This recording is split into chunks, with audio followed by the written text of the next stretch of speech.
Hi parents, so this is going to be a kind of long video um, recorded over multiple days. So if you like see me changing clothes or whatever, it's because I wanted to make sure all of this information gets to you and in a orderly fashion so that it helps you and your child, because this is a lot of information.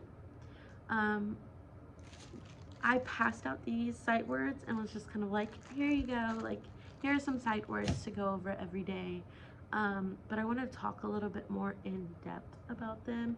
I also sent home a paper explaining like what a heart word is. So let's start with that. Heart words are high frequency words that have at least one part that is irregular or not decodable, which means it doesn't make the sound that we were taught to say. And sight words are important because they need to be read in a flash or like 30 seconds or less. You should be able to recognize them super quickly. And high frequency words are words that are the most commonly in text. For example, the. It's like in a lot of reading. But we know that memorizing isn't the best way to teach kids sight words. We know because of science that there are 4 parts of the processing model that they need to learn in order to be successful in their reading. So I just want to go over some ideas that are not just flashing the cards to them, because that's not helpful. That's not what we want. We want readers to be able to decode and see these heart words or flash words and know the words, not because they've seen it a million times on the kitchen table when you're holding them up, but because they've used all 4 parts of the processing model and understand why this is a high frequency word, sight word, or heart word. So I'm going to start with module 1, even though it's a little later, just for an example, and then I'll move on every module. At the beginning of the module, my goal is to give you a video like this and kind of explain what to reteach in a way, so that they can be successful in these words and not just memorizing them, because knowing all the sight words is great, but if you're just memorizing them, that's not going to help in reading. That's going to help in assessments. And so here is module 1. So before you even show them the sight word, you can reteach or go over what the sounds of the letters say. Even if they already know it, it's just good practice for them to be able to say it quickly. So what does F say? And so I'm going to show you what that looks like now. So you're not even showing the card at all yet. You are just showing the letters. So this is what I would want you to write down on a piece of paper, or if you have a whiteboard. I have extra whiteboards, so if you feel like you really want to do this and you want a whiteboard, let me know and I'll send one home. But this is what I would want you to write down, and then I would want you to just point to the letter and say, what does this letter say? In our foundational skills or phonics, we say N says So if you want to have them do that, just so it's the same at home and school, that would be really helpful. If they just want to say the sound, that's great. So just starting with the sounds is really important. And the reason I really, really want you to copy this one is because I have like SH. We haven't learned that in school in 1st grade. We haven't gone over that SH says shh. And although they might have gotten it in kindergarten, it's just good to go over before you just show them the sight word and expect them to know it. So if you review it before and say, when you see SH together, it says shh, then whenever they see it, they'll be able to decode it easier. Same for OR. We haven't gone over that in first grade. But if we go over it really quickly and then we say, okay, when you say OR, it says or, then it'll just be a little bit easier for them to decode, because if they see O, they're not going to say O, they're going to say aw, like octopus, because that's what sound short O makes. And so it's just important to go over those things before you just show them the sight word, just so they know the rule. And it's not just decoding, they're understanding, oh, okay, it's different when OR is together. For example, in the sight word for. And then once you have gone over each of the sounds by itself, then you can show one card at a time. Again, we don't just want to memorize. The first time you go over them, you can tell them what it says and help them decode it. You can help them decode it where they have to tap each sound they hear. So you just tell them, okay, the word is big. Tap how many sounds you hear. Big. And then they can write it. Or you can just tell them, okay, this is the word big. What is the word? And they'll say big. And you'll say, okay, let's use it in a sentence. I have a big truck. That is not memorizing. You are still helping them decode. You are still helping them understand what it means. And you're using it in a sentence. So whenever they're reading it and they're like, oh, I have they can understand it. I've also noticed a lot of my students confuse the B and D, and so I'm hoping to pull small groups and really go over that. But if you can go over the difference between B and D at home too, I feel like that would be very helpful in the classroom. So once you tell how many sounds you hear, use it in a sentence, telling them what the word is, you can start messing around with the different parts of the word. So you can use, like, for example, the word for, or. You're only hearing 2 sounds, but there's 3 letters.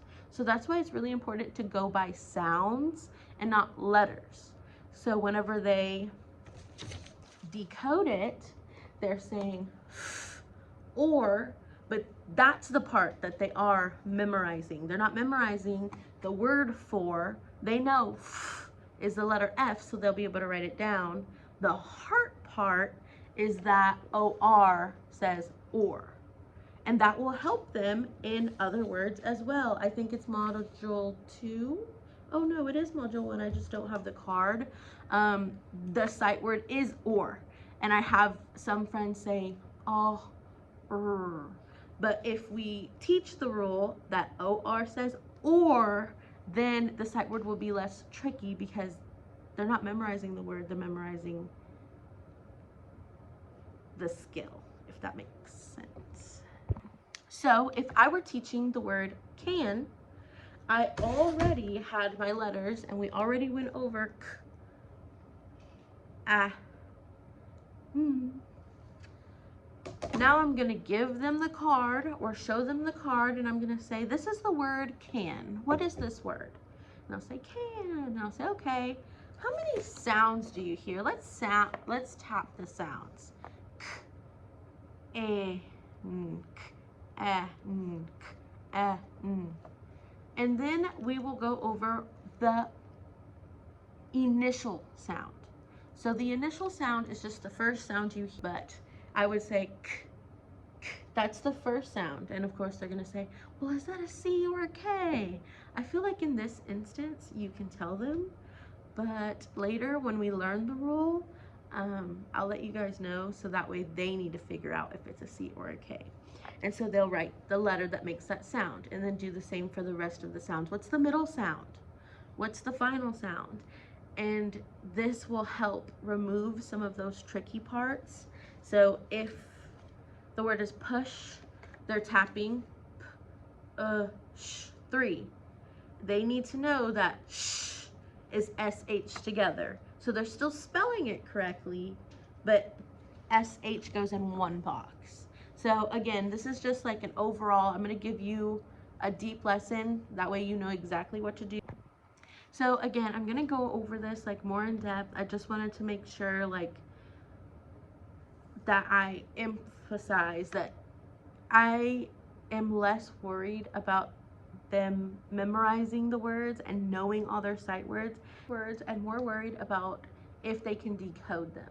And this is why heart words are so important, because what they're going to do is they're going to say w, a, z, s, w, as.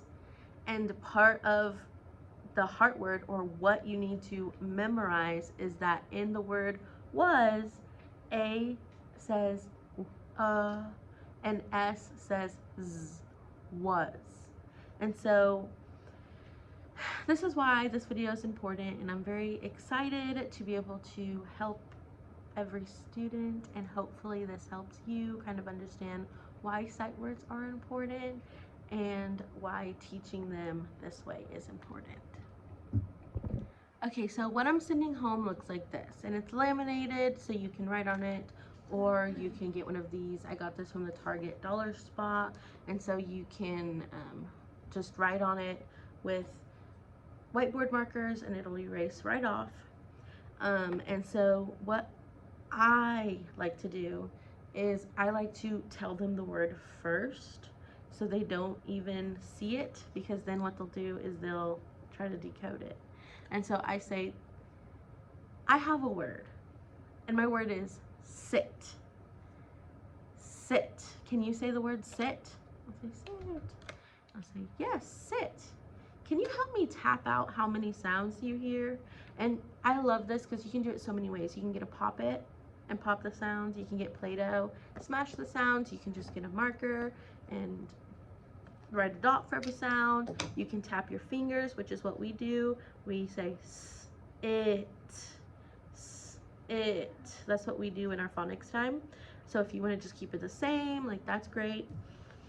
And so we'll tap out the sounds. So we'll say, that's 3 sounds. What's the first sound you hear? What's the initial sound you hear? S. Okay, write down that letter that says S. Okay, what's the medial sound? What's the middle sound you hear? Eh, eh. What letter makes that sound? I have them write it. The final sound, the last sound you hear, what is that sound? They should say t. They should not tell you the letter. It's only the sound. T. Oh, what letter makes that sound? T. Write it. Then you're gonna write it together, because again, some will have like push. If we wrote push here, push would be in one box because they make one sound, but they still need to know what letters make shh. And we'll write the word together without the boxes, and then they'll read it. And whenever they read it, they shouldn't be telling you the sounds one by one. Shh. Whenever they read it, they need to read it in a flash. So they should read it really quickly. So push. And then you repeat with words, and that's another reason why it's important to go over the rules of heart words. So whenever you are saying was, they're not telling you W-U-Z. They'll know by heart, that's the part you memorize, that A says and S says Z. So let me know if you have any questions. I'm gonna go over tricky words every module, just so in case you're confused on how to teach it, you'll have it there. You can just show them the video that I give you, whatever makes it easier for you and your family. I'm always here, so if you want me to make another video for a word that I didn't make a video of, let me know. If you have any questions, what words that I think are tricky, I'm gonna make a video of. That way you can know what to say and do. But if you come across a word that I didn't give an example of and you're still like, oh, I don't know if this is right, let me know and I'll make a quick video for you. I think the most important part of this video is that it's not about memorization, it's about being able to decode. The only part that you're memorizing are like the heart parts. So example, was. W still makes the W sound. They still need to know how to decode word parts, syllable breakdowns, and the sounds that they might make are just the beginning, because the words will get harder as they get older. And so it's very important that they're not just memorizing, but they're understanding the why behind it. Thank you.